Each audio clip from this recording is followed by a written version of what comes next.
a.m. was better, and they were half asleep. Come on. Morning, y'all. How you doing? All right, cool. Okay, awesome. Hey, my name is Greg. If we haven't met before, I'm a family group leader here. My wife, Marky, and I have been going to Red Door for about 5 years. Just a subtle plug, if you're not in a family group, just add the announcements, I guess. If you're not in a family group, find Dwayne. He was just on the video. Go find him out there or somewhere. Email him and get in a family group. We'll talk a little bit about why community matters, but it's so impactful and it's awesome. But anyway, I was going to have a joke or like a question like, hey, where have we been studying the last few weeks? But the Exile's already come up like 10 times, so I'm just going to cut it from here. My wife, Marky, is a teacher, so I could just take a red pen and just cross it off. Sorry, you teachers. I know maybe we're getting a little close to that time. But we'll just cross that off. But we've been in the Exile, right? Give me some nods. Nod, yes. Come on, Kurt. Need the nod. Yeah, thank you. We've been in the Exile, and if you're like me, you've really enjoyed this series because we're not just learning a bunch of stories. We're really diving into how we're supposed to live in exile. Because if you don't know this, if you haven't been with us, you are in exile. Are we with Jesus right now? We're not. We're in exile from the garden. And so what we love to do, and kind of pulling back the small group piece, is that every week when we meet, we do this thing called sozo check-ins. And just so you know what it is, sozo is the Greek word for salvation, but it's not just your soul, it's your whole self. So the physical, the mental, the spiritual, and the emotional. And so really quick, I thought it'd be fun, it'd be enjoyable. If we just look at the people of Israel in a sozo way. Because honestly, we've been diving into the book of Daniel, and instead of going micro into Daniel, we're going to zoom out and look at the people of Israel. But before we get there, because I want to make sure that you have all the details in your hands as possible, I may not be a teacher, but I definitely enjoy making sure people have the context before they are asked a question. We need to understand where the people of Israel are at.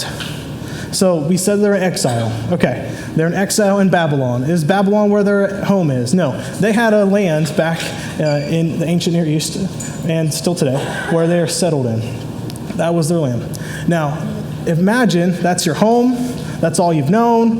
You've actually had a pretty large journey to get there. If you think about, they were promised that by Abraham, and then from there, they, went to Egypt, and then from there, they got called out of Egypt, out of slavery, wandered in the desert for many, many years, found this place, had to drive out the other people, had to stay in contrast with their other cultures and be themselves as God's people, and then to them not to follow God's voice, and they get pulled away from the land.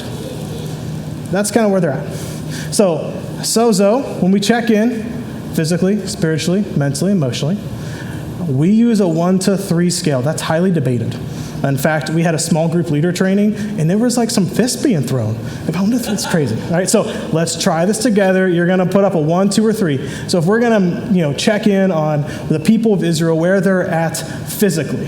How are they doing physically? 1 being bad, good, or 2 being okay, 3 being good. Where do you think they're at? Just raise the thing. See some 1s, some 2s. Oh, come on, raise your hands. Come on, guys, it's just like this. We all got some sweat stains, probably. It's okay. It's middle of the day. All right, 1s, 2s, okay. All right. I'm glad nobody said 0 or negative, because that'd be breaking the rules. Gosh, that happened in first service. I cannot believe that. But all right, emotionally. Let's check in emotionally. Where do you think they're at? They've been ripped away from their homes. It's 1, okay. You guys are starting to get the picture. Catching on much faster. Mentally, they have fear and anxiety. 1, seeing 1s. And you're getting the pattern now. How about spiritually?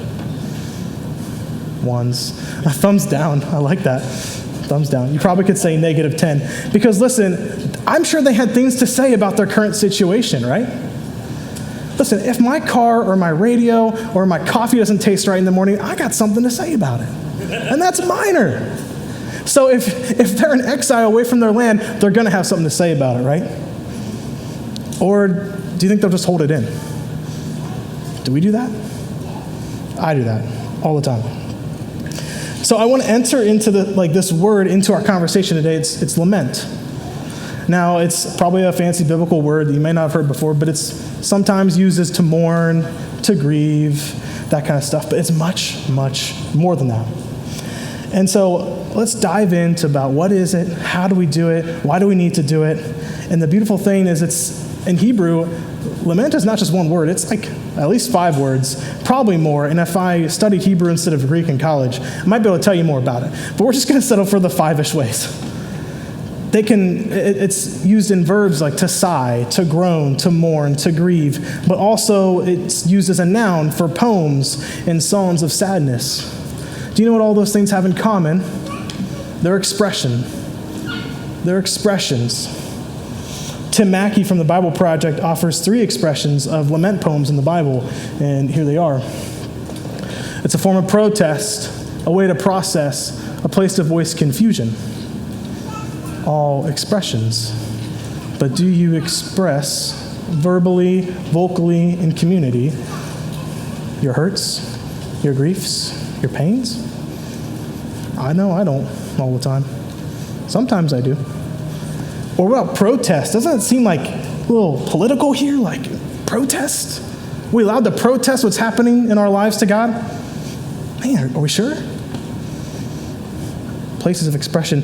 The people of Israel and God's people are not asked to deny their emotions. They're asked to express and voice their protests and feelings to God. But do we do that? Let's spend some time in that today. If you want to think about this a different way, and just maybe, are we living in this way? How is your prayer life and your conversations with God? Are they talking about your heart? Or are they asking for situations and stuff? And listen, asking for Jesus to intervene in the middle of our situations is not a bad thing. It's a good thing. We need Jesus. But is it around stuff and situations, or is it sharing the heart and the hurt and the pain and the celebrations and the good things with Jesus? So before we dive in, we actually have a whole book of lament. It's called Lamentations. And really quick, I want to give us some context before we dive in. You can hear my pattern where before I ask you a question, I want to give you some ideas and some evidence so that way you have like a good standing foundation with it. But the context, this book is written generally by Jeremiah, a prophet at the time. Not really known who it is, but Jeremiah has some influence here because he witnessed the destruction of Israel and Jerusalem. And so we use a common practice sometimes in Jewish literature where we personify, to exemplify, to kind of give us an understanding of things. And so when we read Lamentations, we're going to see it from the perspective of a woman who's crying out to God. And that's Jerusalem. So Jerusalem is personified, the city and the people, as a woman here, and she is crying out. But it's interesting, Lamentations, the first word, and when we read it, it's not going to read how I'm saying it because English likes to mess up Hebrew. It's just the way that it is. But how it's written is, it's Akah. And so Josh can probably pronounce Akah a lot better than I can, with some like that kind of thing. I'm not going to do that. But what that means is how? Why? And it's not like my 3.5-year-old Ezra who is running around saying, but why, Papa? Or how's that happening? It's not that kind of why. It is a deep, deep question of why is this happening? It's got angst behind it. It's got frustration. It's got anger. Or how? Why? So as you read this and you see this, I want you to be in that moment and perspective of this woman of Jerusalem who is crying out in this. So let's dive into Lamentations 1 here. It's up on the screen, or you can get on your phones or flip to it in your Bible. Jerusalem was once so full of people and is now deserted. She who was once a great among the nations now sits alone like a widow. Once queen of all the earth, she is now a slave. She sobs through the night, tears stream down her cheeks. Among all of her lovers, there is not one left to comfort her. Keep going. All her friends have betrayed her and become her enemies. Judah has been led away into captivity, oppressed with cruel slavery. She lives among foreign nations and has no place of rest. Her enemies have chased her down, and she has nowhere to turn. Really quick, I want to point this out, because the writer is not just writing this pain. These are the first 3 verses in the book. You think this is going to be a fun book?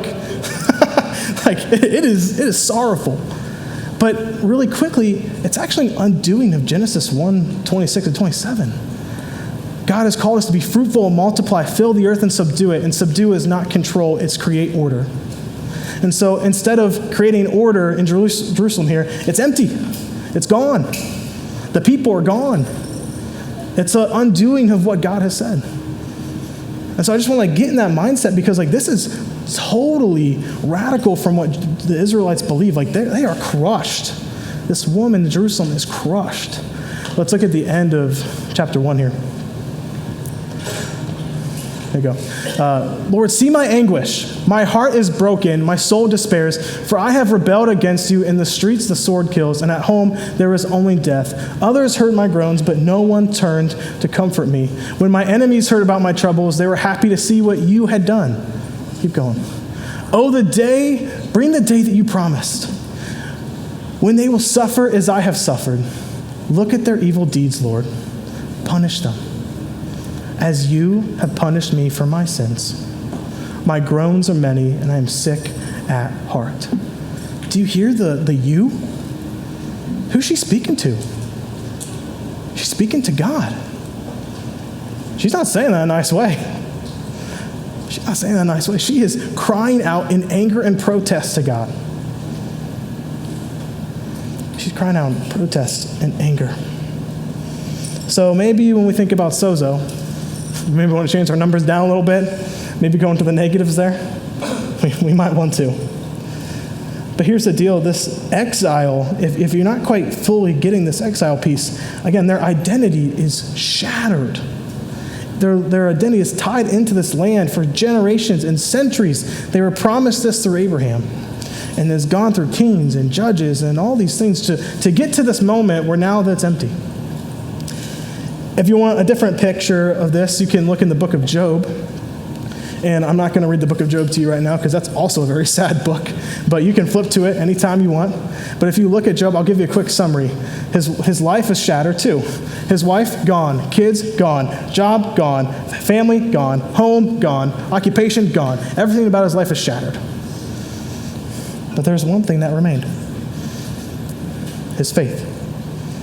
And that's where we find the crux of Lamentations, is where it shares the brokenness that's happening. It shares the reality that this world is in. But there is faith and hope that exists as well. It's a weird tension. It's an uneasy tension. So we've been asking ourselves a question each week, just overarching. And this week we're going to look at this question of how do we hold grief, faith, and hope together in exile? How do we hold grief and faith together? How do we hold grief and hope together in this exile? Because we also need to express what's going on. We've already talked about that a few times. But if we're going to talk about lament, I believe lament is a tool. It's a tool to express what's happening in our life to God by understanding that this is not how life is supposed to be. We are in the wilderness. We're in the exile. There are so many different metaphors and analogies we can talk about this world right now. It is broken. There's only one path to restoration. It's Jesus. But here's the key. And there's hope. Lament is a tool to go from grief into hope. And the thing is, though, it's not just about, hey, that we need to do this. We yearn to do this. The pain and the sorrow and the trauma and the stuff that you brought in today, it eats at you, doesn't it? It eats at me. It wants to speak. It wants to come out, to be honest. We want to share our pain. But do we? Or do we shove it down? I've done that so many times. Walter Brueggemann, an amazing author who's passed away in the Old Testament space, he wrote this in his book, Reality, Grief, Hope. Pain, does it yearn to speak? And it be heard. We all too often fail to attempt to attend to it. We fail all too often to attend to the pain that's in our hearts. We need to express it. We need to get it out. And we need to have hope. But what is hope? And this is a thing that he wrote later in the book too. Hope, an act of tenacious and playful imagination outside of what we know and understand and see.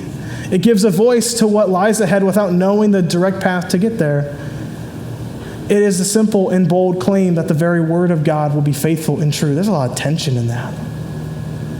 It's an act of tenacious and playful imagination. Essentially, we don't know how to get there. We see the reality. We see what we're in. We see the hope that we have with Jesus, that forever period with him in eternity. We see that. We don't know how to get there. We just know Jesus is the path. That's what he's pointing to. But we need to do that together, because sometimes when we do this in life and community, we spur each other on. And going back to the example of Job, there was a pretty good Jewish practice called a sitting Shiva that happened there with his friends, where they came around him, they supported him, they wanted to show him love and comfort him. It didn't last. I mean, you can read the book, and it goes through pretty deep stuff. So they got some other faults. But this concept that we did grief and lamenting together, such a critical part, because together we can move each other forward. It gives us hope. It gives us community. It gives us support, because Christ is already going to come and do what he said he's going to do. We're just waiting on it. And I want to be very clear that our hope is in Jesus, not in anything else. And so Lamentations here in chapter 3, I think, offers a little bit more of how we step forward. The thought of my suffering and homelessness is bitter beyond words. I will never forget this awful time. I grieve over my loss, yet I still dare to hope. When I remember this, the faithful love of the Lord never ends. His mercies never cease. Great is his faithfulness. His mercies begin afresh each morning, or you might hear like restored or renewed each day. I say to myself, the Lord is my inheritance, therefore I will have hope in him. It's so interesting, this text, because does hope erase what happened? Does it erase it? No, it's not like Men in Black where they pull out the little pen and they like wave it over your head and now you forget what happened. Your trauma is real. Your pain is there. The situation's happened. I can't erase it. God can't erase it. But he gave us a path forward. He gave us hope. He gave us a vision for it. And in verse 22, there's a beautiful thing here. This faithful love piece can actually also be translated his loyal love. So when we talk about God's characteristics of he is so consistent and faithful and loving, it's not going to run out. He's going to keep giving and giving and giving and pursuing, because he's not going to end the story until we're back in the garden with him. There is hope. There is hope. Lamentations holds this grief and hope together, and it's a mindset. It's a lifestyle. We have to choose hope every day. It's not just something we put on and say, yep, I got it, we're good now. You got to choose to live in that every single day. And that doesn't erase it again. It doesn't erase it. But it allows us to step forward together. You know, each week, I feel like as I've been listening to others teach, I've kind of gotten a question asked, like something we can ask ourselves every single day. So there's a question we were like dealing with of the week with how we hold it together. But there's something that I feel like very simple as an application we always ask. So the first week we're talking about sacred space. Are we making space for Jesus? Are we making sacred space? Are we holding that time? Or the second week, what is shaping my world and my life? What am I allowing to shape my worldview? Last week we were talking about like, who am I worshiping? Have I bent the knee? Those are questions like you can ask yourself every single day. Or you can ask this one today, am I living in hope or despair? Are you living with hope for what lies ahead because Jesus has got you? Or are you living in despair? As we talk about hope in Lament, I have a really amazing faith story to share with you. But it's not mine. It's actually my parents. So I have a photo of me as a kid. And this is my dad and my mom, and then me right there. If you see my youngest son, Zeke, we're pretty much twins. It's great. Thank you, babe. Appreciate it. And then my sister, Caitlin.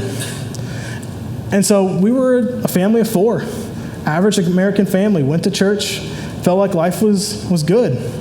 You know, my parents provided for us. Felt like anything we needed, we could have. And it was a great life. It was a great childhood. I had everything I needed. But someone could always say, man, Sunderhaus has had it all. And I might disagree with them on that, because they didn't see the full picture. Here's another picture of my sister and I, probably around the time that we'll talk about. So when I was about 7, might be a little older, I was playing in our living room, and I overheard my mom and my dad talking about my sister's dad who passed away. And my sister, Caitlin, is my half-sister, so she had her own dad out of the picture. But her dad had passed away. And so, I didn't think anything of it. I was like, for all intents and purposes, my dad was her dad. We're a family. I don't know what, So I just kind of moved on. My sister went to the funeral. That's a whole other story. And she came back, and we moved on. But what I did notice, and it didn't stop there, is that there was just something off with my parents, specifically my mom, throughout that time. And I couldn't tell what it was, but something just seemed off. But from that point on, my sister lived a normal life. She grew up and went into high school. She went to the dances, the sleepovers. She was active in youth group.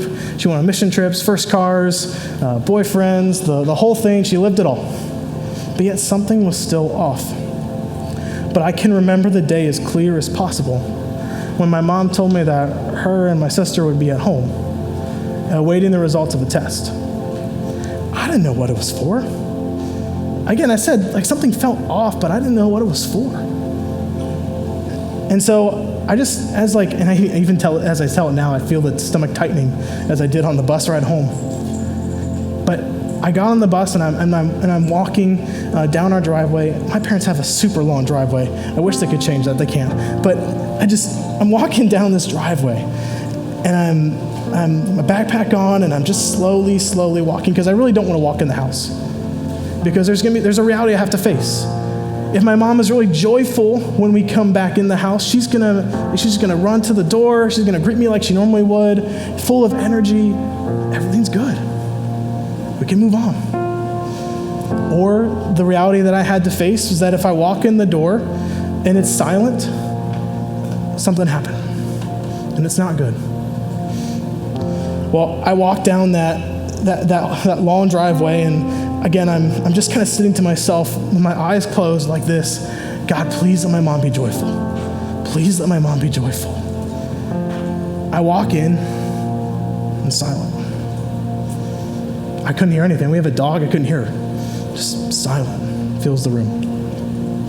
And I came into that moment and I was like, oh, no. How? Why? What's happening? And I eventually went up to my mom's room. I heard her sobbing. I heard her crying. At the age of 17-ish, might be 16, my sister was told that she would have a disease that would forever alter her life. This disease is fatal, and life expectancy after being diagnosed is 10 to 15 years once it's onset with symptoms as a child. It wasn't her fault, though. My mathematical brain was trying to figure out what the problem was. It wasn't her fault. It wasn't my mom's fault. It was something that came from her dad's line. And if you look at their family tree, it's ravaged by this thing. Absolutely ravaged by this thing. And at first, it was just a diagnosis, and there was that grief, immediate pain and sorrow, and I watched my parents go through that. But again, to be honest, I just said my sister lived through high school. She did the things. She did it all. What happened? But those symptoms became everyday occurrences, which eventually became the effects of the disease. She went from being very clumsy to in a walker, into a wheelchair, eventually homebound into atrophy before she passed. But she was clumsy in high school, and people made fun of her. She got pulled over one time on Ross Millville Road because people thought she was drunk because of what was going on. Her brain couldn't communicate to her body how to act, how to live. Something was going on. In fact, I have a photo of my sister and Margie and I at a wedding. That's the disease. It went from clumsy to a wheelchair into homebound and atrophy. But early on, again, like I said, my sister was kind of normal, but she kind of had mood swings. I didn't know if it was teenage girl things or if it was more, but it felt like more sometimes. Verbal attacking, crazy disobedience to my parents, screaming matches, anger. It wasn't my sister. Listen, she can be sassy and as all get out, but this wasn't her. Pulling back for a second, as a parent, I can't imagine what my parents had to go through. I have 2 boys, like I said, and I can't imagine knowing that they're going to die before me. Man. But the way my parents lived out their faith every single day was absolutely astonishing. For 14 years. That's over 5,000 days they lived through this reality. But after the diagnosis and after things came in, our church got the news, our friends got the news, family friends got the news of this, and they came around. It was support, it was comfort. They cared. They did that sitting Shiva with us, but not for a week like the Jewish do. It was 14 years they walked with us. So when I tell you about a family group and how much important it is, that's what I mean. They walk with you through stuff. My parents are not spotlight hungry. They would not want me, they're here right now, but they wouldn't want me to be talking about them like this because they're so humble. They live a quiet life. But they're some of the most generous people I know. The countless dollars that they've given to people to go on trips and mission trips. The countless hours they've spent pouring into others or giving back to their church or caring about other people. My mom poured herself into scripture through this time and sought out prayer, went to probably every Bethmore Bible study she could, tried to find answers of why this is happening. And outside of knowing the genetics, there weren't any answers given. My dad continued to pour himself into the church, caring for the facilities. He's like their volunteer building guy. He spends hours. It's like a second job. And he just continued to love and care on people. I went through school. I went to high school. I graduated. I played football. I had a normal life, I felt like, at times. But somebody would ask me how I'm doing, and I don't know how to answer that. So I shoved it down. Actually, I graduated. I was already in college when I was in high school. I got married when I was 20. I tried to shove it down and move on with my life and try to accelerate a little bit. That's what I did with my grief. But what's crazy is as a family, we love Jesus together. I can't tell you, probably on my hand, I can count how many times we missed church. We cared. We were a part of the community. We loved. We had so many people around us. Yet there were tears. There was sobbing. There was anger. There was isolation. There was the woman in Lamentations asking why. That was us asking why and how. Yet so often I saw us walking with hope. Maybe one day there would be a cure. But ultimately, there is a hope far beyond a cure. There is a heavenly hope that is our security there with Jesus. My mom and dad lived with that hope every single day. I watched her greet caretakers, me, my dad, her coworkers, her clients, her patients, people at church, people she ran into at a store. I saw her greet people with joy and would smile and would care. And I tried to call her out on it. How can you possibly be happy? How could you possibly be okay? You're grieving with this. You're living with this. I didn't understand. I thought I was just trying to call my mom out on it, just like a normal teenage boy. But she just kept repeating this, there's hope. Honestly, I was like, as a teenager, I'm like, what do you mean? There's hope. And I know now, after so much time, that God is the one who has the control and is our hope. Only Jesus can turn brokenness into beauty. Only he can turn the wilderness into paradise. Only Jesus can do that. And so my mom also spent time organizing stuff to research for a cure and raising money. But that wasn't the point of it. It was to care for people. And so these are some images of that. Do you know what we call these walks? Hope. Not because we're trying to hope for a cure, but because we know there's a greater hope. And so people, the community, oh my gosh, our faith community was amazing. They built ramps for us. They volunteered at these walks. They prayed for our family. They walked around our house, like in Jericho style, literally walked around the house, prayed around it. They prayed for us continuously. They spent time. I still have family, friends, parents who come together with my parents almost every week on a Friday night and play games and dinner, all born out of this situation. They didn't do that before, but now they do. There's community, there's hope. And I can't tell you how many prayers there were, how many encouragement cards, how many email chains. My wife even set up an email when we were dating for people to give us stuff because we didn't want to talk about it. But she found a way to bring us hope. Meals were given, equipment was given. I could go on and on for hours of how the community poured out. But again, like I said, it wasn't a 1-week occurrence. It was a 14-year journey. We live with hope, not for a cure, but the restoration of God's reign in this world. You see, lament is not something to run from. It's a tool. It's a tool that we use to relinquish our power and control of a situation and give it to Jesus. And I watched my mom do that, and my dad do that over and over again. It would have been easier to shut down. It would have been easier to give up. It would have been easier to close the door and just be angry and bitter at the world. But that's not what my parents did. They continued to show up and love people again and again and again. I watched my mom and dad carry the pain of this situation for 14 years, like I said. And my sister, who passed away at 30 years old back in 2021, I still grieve her. I know my mom grieves her. I know my wife does. I grieve that my boys will never meet their biological aunt. But can I tell you a moment of praise in the middle of this? Because of our faith community, my boys have so many aunts and uncles. They have so many people pouring into their hearts, into their minds, who are full of Jesus. So they may not meet their Aunt Caitlin on this side of earth, but man, they got a family around them right now. Just a praise to what we can do as a community. Caitlin's best friends still contact with my mom. She sees their kids. She actually has a matching tattoo with them. It's just funny. She's gained daughters through this that she continues to love. There is hope and beauty in the brokenness and wilderness. And in the complete Jewish Bible, it's a Jewish translation of Lamentations. I want to read this for you because it frames it a little differently for us. But in my mind, I keep returning to something. We have to return to hope. We have to return to it. Something that gives me hope is that the Lord is all I have. That's what I see my parents full of faith in. It's Jesus. The Lord is all I have, so therefore I will put my hope in him.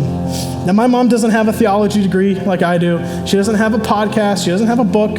She didn't write anything about any of this stuff. Again, quiet life. But can I share something with you that she shared with me when we were reflecting about this? Of course, I got her permission and my dad's permission to talk about this stuff. But can I share this with you? Hopefully without crying. I believed and still believe in God's promises. God will do what he says he will do.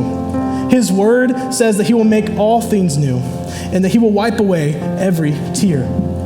Also, I heavily relied on God's promises in Romans 8:28. It doesn't mean that all things are good. The verse doesn't say that every tragedy or event in life is inherently good.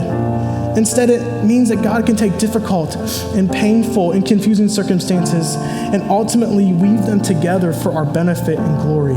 Is that not brokenness into beauty? Is that not wilderness into paradise? Is that not what Jesus does? I talked about these things with Caitlin, and I believe she believed them too. Knowing that she is with Jesus has made it clear to me. I didn't say goodbye to her. It's more like I'll see you later.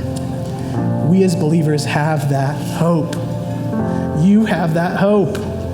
And it's not from me talking to you right now. It's because Jesus has gone on the cross and rose again for you. You have that hope. And it's not just a concept. It's a mindset. It's a choice every single day. Choose to live in hope. So what am I inviting you up to besides a little bit of crying today and this morning? What am I inviting you into? I think, like I just said, I've held this story down for years. In fact, somebody was like, hey, I didn't know you had a sister. And I was like, you know what? I'm going to bring that up in the 11 a.m. Because when someone asks me generally, if it's a really quick transitional thing, I'll say, hey, yeah, just me. Just me and my parents. But I cut off the story because I don't want to deal with it. But if I know somebody, I'll say, yes, I had a sister, and she passed, and I'm trying not to share the whole story because, again, that stomach tightening and that sadness and that grief.